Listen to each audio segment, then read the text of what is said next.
नमस्ते साथीहरु, आज हामी लोकसेवा आयोगले सञ्चालन गरेको नागरिक लगानी कोषको प्राविधिक समूह 5औं तह अन्तर्गत वरिष्ठ कम्प्युटर अपरेटर पदको प्रयोगात्मक लिखित परीक्षा जुन मिति 2076 10 महिना 26 गते सञ्चालन रहेको थियो। उक्त पत्रको भाग 1 लिएर आएका छौं। कृपया भिडियो अन्तिमसम्म हेर्नुहोला र कमेन्ट गर्नुहोला। यसपछि हामी यसैको भाग 2 ल्याएर आउने छौं। प्रश्नतर्फ लागौं साथीहरु। क्वेशन नम्बर 1 मा which malware is used to collect internet uses data from user भनेको छ। यो चाहिँ आन्सर रहेको छ अप्सन नम्बर बी स्पाइवेयर भन्ने रहेको छ यसको आन्सर।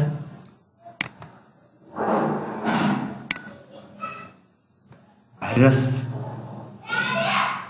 स्पाइवेयर वर्म र नन अप्सन थियो। यसको आन्सर रहेको छ spyware.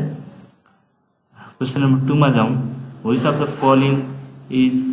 Following storage is fastest भनेको छ। यसको आन्सर रहेको छ register option number C. Question number 3 transistor is related to generation computers भनेको छ। यसको आन्सर छ सेकेन्ड जेनेरेसनमा ट्रान्जिस्टर युज भएको थियो।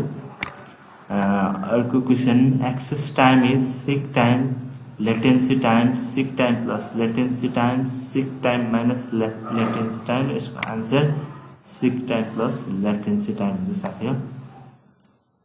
Question number 5 effective access time in cache memory is directly proportional to page fault rate रहेको छ साथी। यसको आन्सर। अर्को question which method of hacking will record all your keystroke छ। की हाइजैकिङ की ज्याकिङ की लगिङ की board monitoring भनेको छ। यसको आन्सर रहेको छ की लगिङ। अर्को क्वेशनमा जाउँ। CPU fetches the instruction from memory according to value of program counter, status register, instruction register, program status word भनेको छ। यसको आन्सर प्रोग्राम काउन्टर हो साथीहरु। प्रोग्राम काउन्टरको भ्यालु जे छ त्यही अनुसार चाहिँ यो CPU ले इन्स्ट्रक्सन फेच गर्छ। Which does command allow you to compress existing disk and to create a compressed volume रहेको छ। यसको आन्सर DBL स्पेस रहेको छ। क्वेशन नम्बर 9 मा जाउँ। Which of the following scheduling algorithm is primitive भनेको छ। यसको आन्सर रहेको छ राउन्ड रोबिन। सर्टेज जब फर्स्ट भनेपछि जब पुरै फिनिश गर्छ प्रिन्ट हुँदैन। फर्स्ट कम फर्स्ट सर्भ पनि प्रिन्ट हुँदैन। प्रायोरिटीमा पनि हाइएस्ट प्रायोरिटी पहिला एक्जिक्युट भइसकेपछि मात्र अरुमा जान्छ। त राउन्ड रोबिनमा टाइम फ्रेम रहेको हुँदा प्रिन्ट हुन्छ है। Round robin answer. Which one is the best for Linux OS रहेको छ। यसको आन्सर सिंगल युजर मल्टिटास्किङ रहेको छ। अर्को रहेको छ question number 11 multiprocessor system gives a small system tightly couple system loosely couple system both A and B भनेको छ। यसको आन्सर रहेको छ both A and B. Question number 12 which word processor feature can be used for automating set of action भनेको answer रहेको छ macro.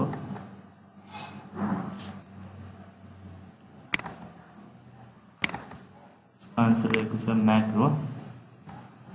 When typing a word field manually, what must be pressed to insert a code brackets भनेको छ। यसको answer छ Ctrl+F9। Which feature is used for monitoring all document change? Use track change। Question number 15 रहेको छ in MS Word if you press Ctrl+ simultaneously then के हुन्छ subscript बन्छ है साथीहरु। Question number 16 how to display updatable current date भनेको छ। यसको लागि चाहिँ Ctrl+सेमिकोलन। Which of the following is not true regarding conditional formatting रहेको छ। कन्डिसनल फर्मेटिङमा चाहिँ बोल्ड र इटालिकलाई भएको टेक्स्टलाई फर्मेट गर्ने त्यस्तो अप्सन रहँदैन। आन्सर रहेको छ बोल्ड एन्ड इटालिक।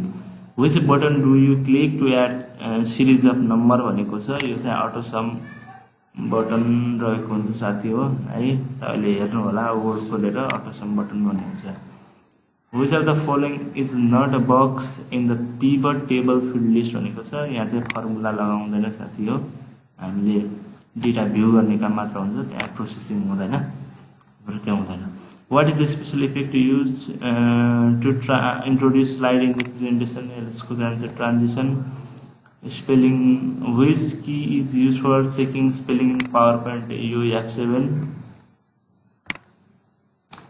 PowerPoint होस् Word होस् जो तापनि F7 युज हुन्छ है which is false about XML are case sensitive ठीक छ यो हो XML tags must have closing tag पनि हो XML are user defined पनि हो XML tags describe display design यो चाहिँ गर्दैन है भ्यालु पास गर्नलाई युज हुन्छ डिस्प्ले डिजाइन का लागि DTD भयो तिनीहरु युज हुन्छ यो चाहिँ युज हुँदैन है वर्ल्ड वाइड वेब केमा बेस हुन्छ क्लाइन्ट र सर्भरमा बेस हुन्छ to इन्क्रिजिङली important ethical aspect of social media are your transparency and privacy.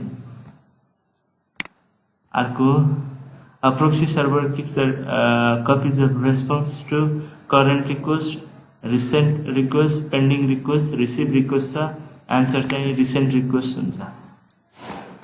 Which e-commerce business model is adopted by hamrobazar.com? hamrobazar.com ले कस्टमरसँग खरिद बिक्री गर्ने त्यस्तो प्लेटफर्म रहेको हुनाले यो बिजनेस टु कस्टमर हुन्छ है साथीहरु भिडियो अन्तिमसम्म हेर्नु भएकोमा सम्पूर्णमा धन्यवाद अब यसपछि हामी सेट 2 पार्ट 2 बनाउने छौं कृपया कमेन्ट लाइक सब्स्क्राइब गरिदिनु होला धन्यवाद